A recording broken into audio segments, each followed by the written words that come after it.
নমস্কার বন্ধুরা, chef Shrabani daily vlog চ্যানেলের পক্ষ থেকে আজ সকাল সকাল ছোট্ট ভ্লগ একটা নিয়ে এসেছি। তো আপনারা প্রথম থেকে পুরো ভ্লগটি শেষ পর্যন্ত দেখতে থাকুন। ভালো লাগলে একটা লাইক দিয়ে আমার পাশে থাকুন।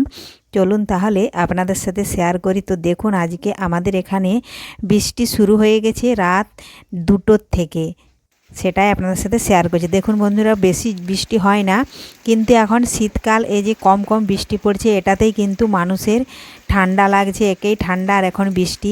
তো আপনাদের ওখানে কাদের কাদের ওইখানে বৃষ্টি হচ্ছে তো কমেন্টে জানিও। দেখুন আমাদের এখানে বৃষ্টি হচ্ছে। তো গাছপালা এদের পক্ষে কিন্তু খুবই ভালো হলো, কারণ গাছের গোড়ায় আমরা জল দিয়ে থাকি। তো গাছগুলো যতটা না ভালো দেখাচ্ছে, এখন কিন্তু ওপর থেকে বৃষ্টির জল পেয়ে গাছের সৌন্দর্যটা কিন্তু আরও বাড়িয়ে দিয়েছে। এই দেখুন, ফুল গাছ, সবজি গাছ, যে কোনো গাছই বলুন, গাছের গোড়ায় আমরা যতই জল দিয়ে থাকি না কেন, সেটা কিন্তু গাছ বাড়বে ঠিকই, কিন্তু ওদের সৌন্দর্য হচ্ছে মাঝখানে যদি আকাশ থেকে বৃষ্টি পড়ে, সেটা সব থেকে বেশি সৌন্দর্য লাগে, গাছগুলোকে দেখতেও ভালো লাগে। এই দেখুন সমস্ত গাছ। রাত্রিবেলায় শোয়ার কিছুক্ষণ পর রাত 2টোর সময় ঘুম ভেঙে দেখি বৃষ্টি পড়ছে। আবার উঠাউঠি করে কোথায় এটা সেটা কি আছে সব দেখুন তুললাম। আর এই দেখুন, এটা হচ্ছে করলা গাছ, ভীষণ জালি দিয়েছে। এটা কিন্তু শীতের করলা। এই দেখুন, এটা বালতিতে লাগানো হয়েছে। তার গাছটার দেখুন কত সরু সরু, কিন্তু বালতিতে টবে যতই গাছ লাগান, মাটিতে যদি গাছ লাগানো হয়, তার কিন্তু সৌন্দর্যটাই আলাদা। এই দেখুন, এটা হচ্ছে বালতিতে লাগিয়েছি, আর একটা আপনাদেরকে শেয়ার করছি। দেখুন মাটিতে লাগিয়েছি। এই দেখুন, এটা মাটিতে লাগানো হয়েছে। দেখুন এর গাছের গোড়াটা দেখুন কত মোটা আর কত সতেজ। এই দেখুন, এটাতেই কিন্তু করলা বেশি ধরছে, আর যেটা বালতিতে লাগানো হয়েছে সেটা কিন্তু উচ্ছে গাছ। এ দেখুন, এটা উচ্ছে গাছ। তো এটাতেও উচ্ছে ধরছে, আপনাদেরকে দেখাবো। তো করলা বেশি ধরছে।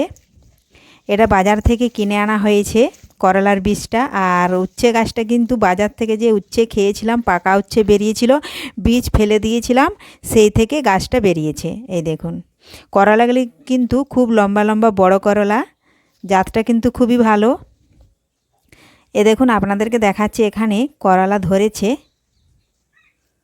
এই দেখুন, এটা হচ্ছে উচ্ছে। এ দেখুন, উচ্ছে ধরেছে ছোট ছোট, আর করলা ধরেছে খুব অনেকটাই লম্বা, প্রায় 1 চাক্ষর লম্বা করলা। তো খুব নাটা হয়ে গেছে। এই দেখুন, সিম গাছ আছে, সিম গাছেও সিম ধরছে, ফুলকলি বেরিয়েছে। তো এখানে আছে করলা, আপনারা দেখতে পাবেন কিনা বলতে পারছি না, তো ভালোভাবে দেখলে কিন্তু দেখা যাবে, কারণ সিম গাছে চাপা দিয়ে দিয়েছে। এই দেখুন লম্বা লম্বা করলা, দেখুন এখানে ধরে আছে, যে অনেক করলা ধরেছে। এই দেখুন, তো এইভাবে বাড়িতে যদি 2-4টে সবজি গাছ লাগানো থাকে, তো সে বাড়ির লাগানো সবজির স্বাদই কিন্তু আলাদা।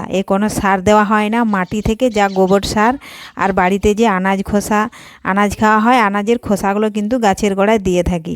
আর এই দেখুন, বেগুন গাছে বেগুন ধরছে। তো জল হয় না বলে বেগুন গাছগুলো কেমন হয়ে গেছিলো একটা, তো এখন বৃষ্টি হয়ে গেছে, এখন বেগুন গাছের রূপ কিন্তু পাল্টে গেছে, আবারও ফুলকলি বেরোবে। এই দেখুন বেগুনগুলো, একটা গাছে অনেক বেগুন ধরে, 6-7টা একসাথে বেগুন ধরে। তো এখন এ দেখুন 2টো বেগুন তুলে নিচ্ছি।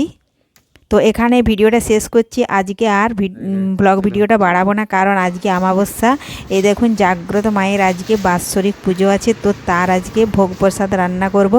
খুব শীঘ্রই নিয়ে আসবো কিছুক্ষণ পরে নেক্সট ভিডিওতে মায়ের ভোগ প্রসাদ রান্নার ভিডিও। নমস্কার। আজকের এই ব্লগ ভিডিও আপনাদের যদি ভালো লেগে থাকে, লাইক শেয়ার কমেন্ট করতে অবশ্যই ভুলবেন না বন্ধুরা। ধন্যবাদ। ফিরে আসবো আবারও নতুন ব্লগ নিয়ে।